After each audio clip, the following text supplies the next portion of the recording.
G'day everyone, Brian Odian with another episode of VikingCloud's CyberIntel.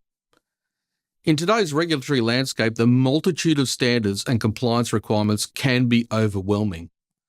When planning a compliance program, avoid the pitfall of addressing each individual standard separately. For example, a company might need to adhere to ISO 27000, PCI DSS, and GDPR due to its European headquarters and local operations. Treating each requirement as a standalone project would result in significant duplication of effort. Instead, integrate all standards into a single cohesive compliance program. That way, you'll be able to leverage synergies between standards, reducing the overall duplication of effort. This is just a subset of standards across the world that exist today. After some extensive research, we were able to find direct mapping tools or documents between the standards, or documents showing some correlation between the standards as represented by the dotted lines.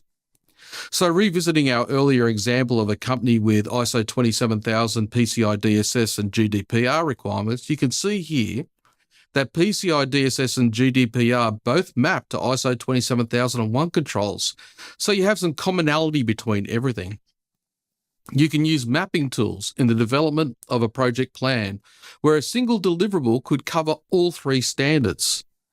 Mappings rolled up to a common program are even more important if the assessment cycles of each standard are different. For example, PCI DSS is assessed annually, whereas ISO 27001 may be performed in 3-year cycles with surveillance audits each year. Not worrying about recertification of ISO 27001 for 3 years until just beforehand isn't going to help with being compliant. But PCI DSS requirements do map to ISO 27001 clauses, so if you're planning it right, one can help maintain the other consistently. Some of the mapping tools and documents out there are outstanding. Make use of them. For example, there's a NIST-based tool out there that will enable you to map NIST 800-53 to NIST CSF version 1.1 and 2, as well as provide guidance and links to other related controls such as the CIS version 8. And that brings us to another excellent mapping tool, the CIS Controls Navigator.